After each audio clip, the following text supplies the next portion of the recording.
அன்பான நேயர்களே, இனிய வணக்கங்கள். இன்றைக்கி நம்ம இந்த வீடியோவில் ஒரு தனியான ஒரு கருத்துன்னு இல்லை, எல்லாரும் சொல்லக்கூடிய கருத்து தான். அதை நான் இப்போ சொல்ல போகிறேன். மனைவி சொல்லு மந்திரம் என்று சொல்லுவார்கள். மனைவி சொல்லே மந்திரம். இதை ஏன் இப்படி சொல்கிறாங்க அப்படின்னு கேட்டாக்க, மனைவி என்பவள் வாழ்க்கையின் துணைவி. அதாவது தன்னுடைய வீட்டை விட்டுவிட்டு, உறவுகளை விட்டுவிட்டு கணவன் வீட்டிற்கு வரும்பொழுது அவள் தன்னுடைய உழைப்பு, மூளை உழைப்பு, எப்படி எத்தனை வருவாய் வருகிறதோ அதை வைத்துக்கொண்டு செலவு செய்து இதெல்லாம் செய்கிறது ஒரு மனைவியுடைய டியூட்டி. அந்த மாதிரி ஒரு சமயத்தில் உறவுகளை பேணி பாதுகாப்பதும் அவளுடைய கடமையாக கருதப்படுகிறது. ஆனாக்க ஒன்றும் புரியல, மனைவி எப்படி இவ்வளோ பங்கு எடுத்துக்கிறாங்களோ வீட்டை விட்டுட்டு வந்து, கணவன் தன்னுடைய வீட்டிலேயே தன்னுடைய தாய் தந்தையை வைத்துக்கொண்டு இவர்களை சரியாக கவனிக்காமலோ அல்லது துன்புறுத்தினாலோ அந்த மனசு எவ்வளோ வேதனைப்படும் என்பதை அந்த பெண்களுக்கு மட்டும்தான் புரியும்.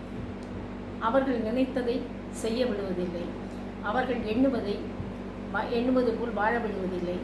அவர்களை என்ன செய்கிறார்கள் என்று சொன்னால், கடைசியில் அவர்கள்தான் துணையாக இருக்கிறார்கள்.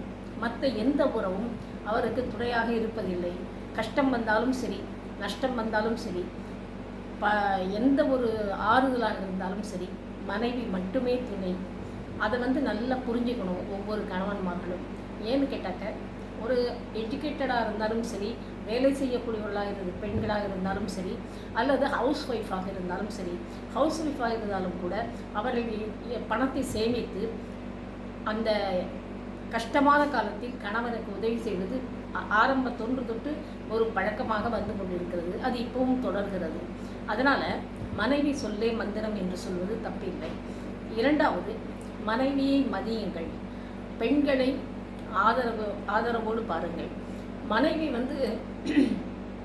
எல்லாம் செய்யும்போது கூட அந்த ஒரு பாராட்டோ அல்லது ஒரு இதுவோ இல்லை, அப்ரிசியேஷனோ இல்லை அப்படின்னு சொன்னாக்க அவங்களுக்கு மனசு ரொம்ப வேதனைப்படும். ஆனால் இந்த ரொம்ப வயசுக்கு அப்புறம் அவங்களுக்கு எந்த எதிர்பார்ப்பும் இருக்கிறது இல்லை கணவன்கிட்ட. ஏன்னு கேட்டால் அவங்களும் தனித்து விடப்படுகிறார்கள். ராமகிருஷ்ண பரமஹம்சர் ஒரு தடவை சொல்லியிருக்காரு,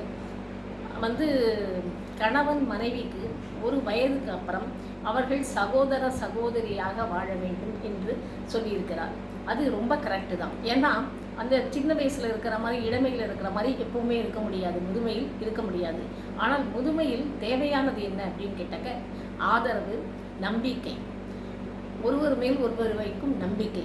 அந்த நம்பிக்கை இல்லாமல் இருந்து விட்டால் அந்த வாழ்க்கை வெற்றிகரமாக அமையாது. நன்றி, வணக்கம்.